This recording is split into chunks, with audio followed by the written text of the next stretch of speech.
Hello, fellow car enthusiasts and curious minds alike. As we approach the final lap of this remarkable year, it is time to unwrap the stories and moments that shape the world of cars and F1. I'm Janeth, your host, and whether you're a seasoned enthusiast or a curious mind, welcome, you're in for a treat.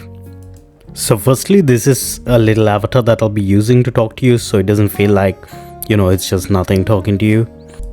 And secondly, I will be going through some of the coolest cars that were released this year. And if I missed one or two, I'm sorry. Some of my favorite moments in the F1 calendar this year. And finally, I'll wrap up by saying goodbye to some cars that'll be discontinued this year. So, starting with the greatest hits of this year.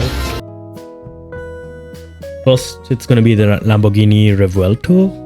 It's a V12 hybrid mid-engine car.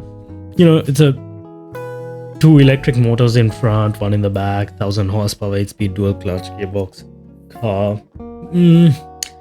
I don't know, this car didn't hit me as hard as the Aventador did when it came, because when the Aventador came, I was like, okay, that is a spaceship. I want that. That needs to be in my bedroom wall poster. Because I'm older, not old enough, because I'm a bit too old right now, it doesn't strike me as much as the Miura, Countach, Diablo, Murcielago, or the Aventador, like the previous big Lambos did. Okay, enough with the rant. Now to the next car, the Toyota Prius. This was an ugly duckling that became a swan, from the weird first car where it was hated, and then it went on to this and this and this, and now it's in its final form. It's a true beauty. I mean, like, you don't even have to be ashamed of saying I drive a Prius anymore. And the next car is the Corvette Z06 and the E-Ray. I mean, it's just a high-performance mid-engine Corvette. Wait, that actually sounds really wrong to say that loud. Like, high-performance mid-engine Corvette. And the E-Ray, which is an all-wheel drive. Okay, that is also wrong. All-wheel drive Corvette. That is plug-in hybrid. So, and then there was the Ferrari Purosangue, I can't pronounce his name. It's a V12 SUV with 715 horsepower, all-wheel drive, and it's based on the same platform as the Roma Coupe. And then there was the BMW XM, the only M-branded car in current production, which is neither a good X series or a good M series. I have no idea what they were trying to do with that, but I mean, it's there if you want it. And staying with BMW, the 5 Series was announced. I mean, it just kind of looks like a 2 Series and a Kia Optima that had a kid, right?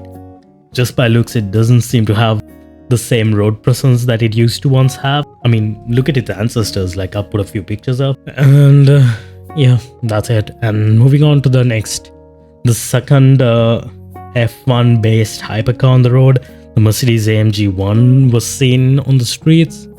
It actually looks like a capsule of speed.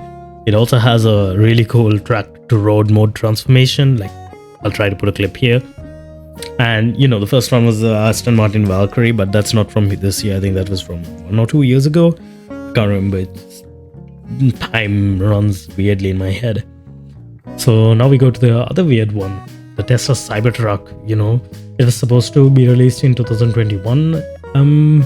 As I remember, I'm not sure. I'm just quoting this by memory. It's not facts. But yeah, after a long wait, this is finally released. I mean, the coolest part of this truck was the tech. The fact that it had a 48-volt electrical system and a fly-by-wire steering system. I mean, most cars had fly-by-wire throttle and brake. Basically, that means there's no cables connecting your throttle and your brake. It's just wires and using probably potentiometers or something to get the signal of how much you press the brake, and that translates to the brake. So now they did that with the steering wheel, so it's basically like a sim rig. It's also only sold in the USA, probably due to safety concerns, I'm guessing, because of its hard exoskeleton and everything. And sticking to Tesla, the Model 3 also got an update. It looks less like a blob now. So now I'll go through a few cars that are upcoming. Like, the first would be the new M5. I mean, I don't know, I'm not too excited about it, but the new M5 is supposed to be coming next year. And the Cadillac Celestiq. I hope I pronounced it right. But That looks very pretty. I really like the rear end of it. And the Escalade IQ, the Jeep Recon, Lucid Gravity, the Ram Rampage, which is a smaller pickup truck for Dodge. I mean, I'm pretty excited for that. I have a feeling they might make an Alfa Romeo version of that. It's a little in Europe. The new Land Cruiser is supposed to be coming out. The Porsche Panamera. It got a facelift. I think it's a facelift, or is it a new model? I'll fact check and put it up on the screen and posted it. So now we move on to the F1 season recap. So well, what happened? In testing, Max started off the fastest and he didn't stop there. I mean, except Singapore, shame on you, Max. But then he dominated the rest of the year, and his consistency makes him one of the greatest Formula 1 drivers of all time. I mean, it brings him definitely closer to the GOAT status that Lewis currently has. And also, I would consider him my driver of the year. And then there's team of the year, that definitely goes to Red Bull because, I mean, apart from Checo, they did not have any major blunders. I mean, Singapore maybe with their setup, but like, I don't know, they didn't have any big downs like the rest of the grid. Yeah, almost everyone else had a big L's one place or the other. And after that, I don't know. Checo is... Let's not stir that pot up. Speaking of pots we should not stir, the biggest L's, I would give Haas and Alpine. I mean Haas, because Gunther actually said that, you know, it's not that they didn't have the money this year, it's just they didn't know where to start developing and looking for performance. And for an F1 team, I think that's a bit weird, especially now that GM or... I forgot the name of the other one. Andretti is planning to get into the scene. I'm not really sure where Haas is going to go with it as an all-American team. I don't think... I mean, especially there is a lot of pride and stuff bound to this, right? It's not like I understand this, but let's see. And, you know... what about Alpine? Alpine, actually, they were like quite down on power, and I don't know, they were just, you know, the French Ferrari, right? And they also had lots of issues with their management. Their team principal was fired, and I can't even remember who's the current team principal. I don't know if he's an acting team principal or he's the actual team principal. But yeah, Ferrari had a lot of issues for sure. Not Ferrari, sorry, Alpine. Ferrari too. I mean, Ferrari just... They really have something almost every race that goes wrong. I really feel bad for them. But I actually have hope for the upcoming season that Ferrari might actually be the strongest contender if Mercedes does not screw up their car. But if Mercedes does bring a good car and they also get their pit stops in check, I mean, like Toto said, right? He doesn't want to get the fastest pit stop, but he doesn't want to get any bad pit stops. And I think so far they haven't had any really bad pit stops. It's just been like, you know, almost under 4 seconds for everything. But like, for example, we saw in the US Grand Prix, Lewis and Max were just a couple of seconds away. So, yeah, I mean, okay, let's not go there. So, what about the biggest L's of the season? I think I would give it to George Russell and Sergio Perez and Lance Stroll. I mean, those three are like the closest L's when it comes to drivers. It's just because I think it's because their teammates showed that in the same piece of machinery they could eat them up, like Lewis and Alonso and also Max. Like, I know it feels a bit weird putting George and Checo along with Lance Stroll, but I don't know. I am not sure how good Lance Stroll is or how bad they are. But compared to their teammates, they were quite... I don't want to use any offensive words here, but yeah, I don't want to jump into conclusions, but this is just my opinion. And what about Williams and AlphaTauri this season? They were fine. They were okay. Like, they were not too bad, but they actually won up for trajectory by the end of the year. And Williams too. especially with James Allison. I think I have hope for Williams.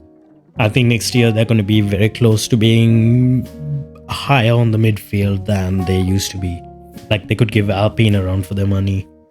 And AlphaTauri, I think they're going to bring up another RB19, so they might also be close contenders.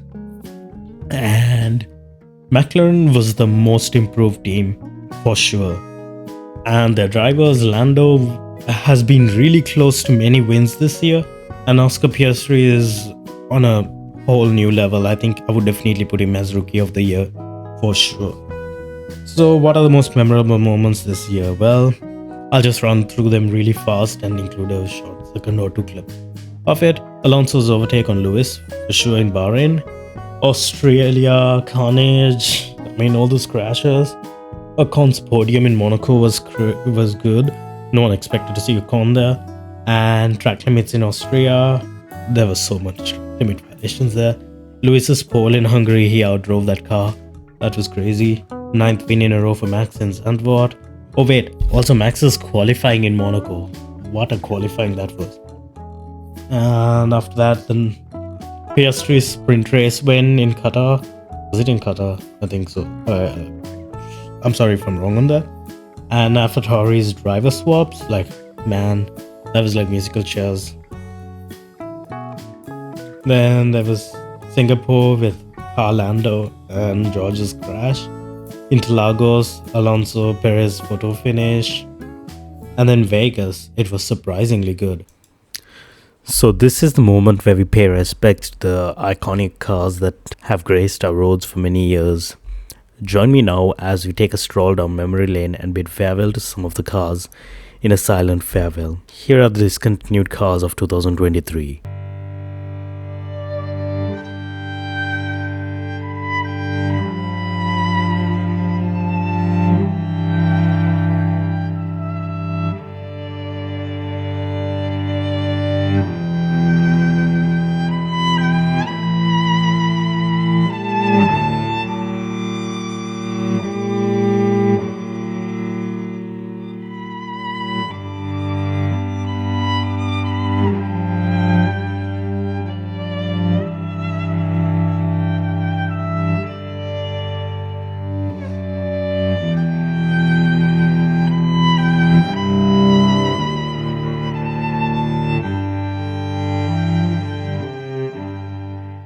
I'll hope to bring you more content next year. And, well, cheers. It's been a great run with you guys. Have an amazing 2024. Bye.